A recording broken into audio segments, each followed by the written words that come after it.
नमस्कार।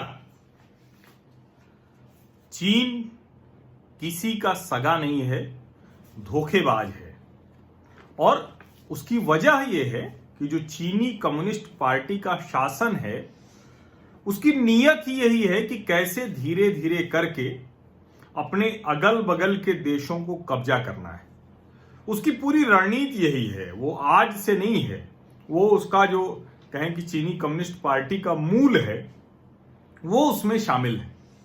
और उस विचार को चीन ने समय समय पर अलग अलग क्षेत्रों को कब्जा करते हुए दुनिया को दिखाया भी है। बावजूद इसके हमारे दो पड़ोसी देश जो चीन के भी पड़ोसी हैं, नेपाल और पाकिस्तान। नेपाल एक समय तक हिंदू राष्ट्र हुआ करता था और पाकिस्तान तो अभी भी इस्लामिक राष्ट्र है, इस्लामिक मुल्क कह लीजिए, अगर राष्ट्र सुनने में ठीक नहीं लग रहा हो। और जब तक हिंदू राष्ट्र था नेपाल, तब तक उसने चीनी कम्युनिस्ट पार्टी की कोशिशों को कामयाब नहीं होने दिया।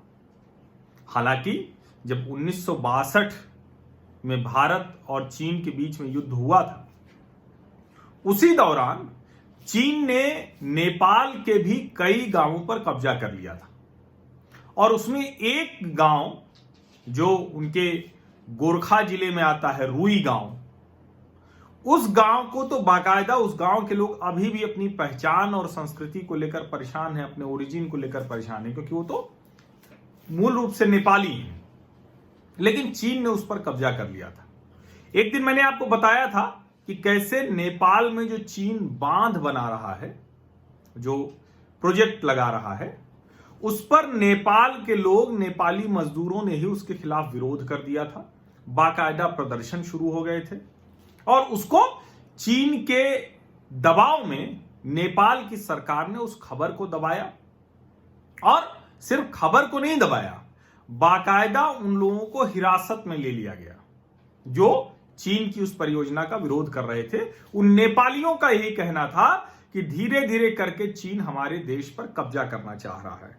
और जब ये सब बातें हो रही हैं तो उसके बीच में सवाल ये उठता है कि मैं पुरानी बातें क्यों कर रहा हूं, या अभी चीन ने नेपाल के साथ एक विचित्र सा समझौता किया है।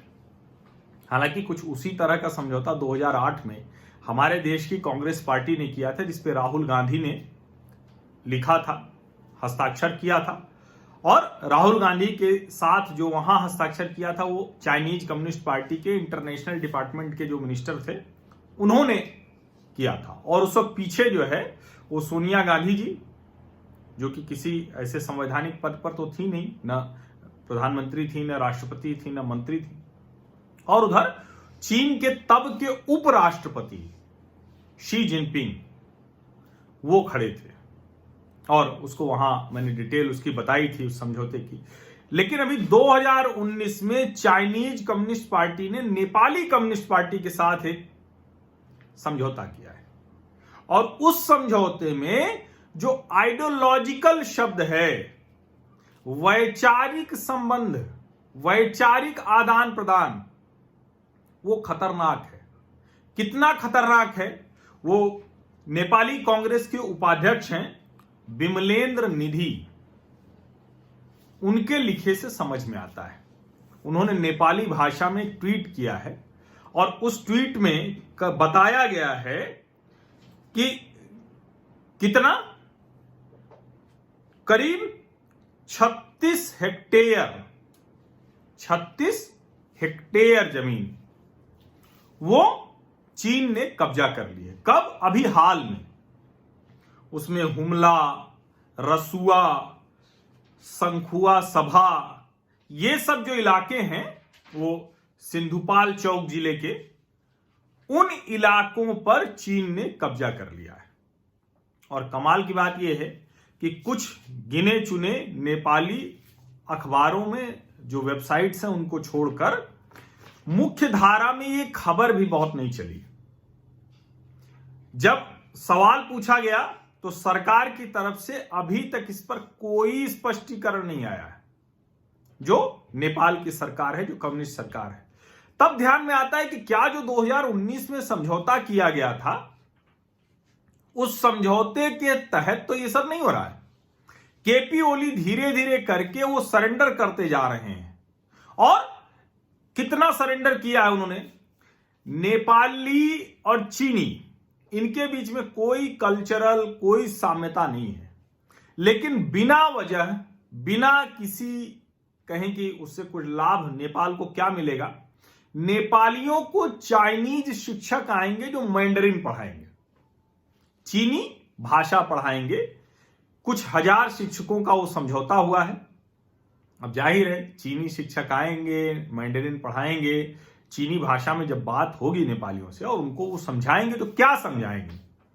उनको वो भारत विरोध समझाएंगे, नेपाल की हिंदू पहचान खत्म होना समझाएंगे, नेपाल की जो पूरी सांस्कृतिक पहचान है पशुपतिनाथ की, काठमांडू की, वो सब खत्म करेंगे। नेपाल का जो बिहार के साथ, उत्तर प्रदेश के साथ, उत्तराखंड के साथ रिश्ता है, वो खत्म करेंगे। और कुल मिलाकर नेपाल को चीन की एक कॉलोनी के तौर पर, टेरिटरी के तौर पर डेवलप करने की कोशिश करेंगे। और यह बहुत खतरनाक है। जो विमलेंद्र निधि ने कहा है उसका कोई जवाब नहीं आया है। अगर नेपाली विद्यालयों में चीनी पढ़ाई जाने लगी तो यह अगला कदम होगा जो चीन की विस्तारवादी, साम्राज्यवादी नीति को आगे बढ़ाएगा। और कमाल की बात यह है कि जो मनीषा कोइराला, जो हमारे हिंदी फिल्म जगत की बड़ी अभिनेत्री थी, नेपाल के बड़े राजनीतिक परिवार से आती हैं, भारत के साथ उनके बहुत अच्छे रिश्ते हैं। नेपाली मैप पर तो वो जाग गई। यानी जहां नेपाल ने भारत के उत्तराखंड राज्य के पिथौरागढ़ जिले के कुछ ऐसे गांवों को अपने मैप में दिखा दिया जो उनके हैं ही नहीं, हो ही नहीं सकते, उस पर मनीषा कोइराला ने बोला। लेकिन वो गांव जो चीन के हैं, मैं 62 में जो कब्जा लिया चीन ने, उसकी बात ही नहीं कर रहा हूं। जो चीन में गांव चले गए, कब? अभी चले गए। और बाकायदा कई गांव ताजा ताजा वो चीन ने कब्जा लिया है। वहां चीनी सेनाएं आई, लोग आए, धीरे धीरे करके वहां कब्जा कर लिया।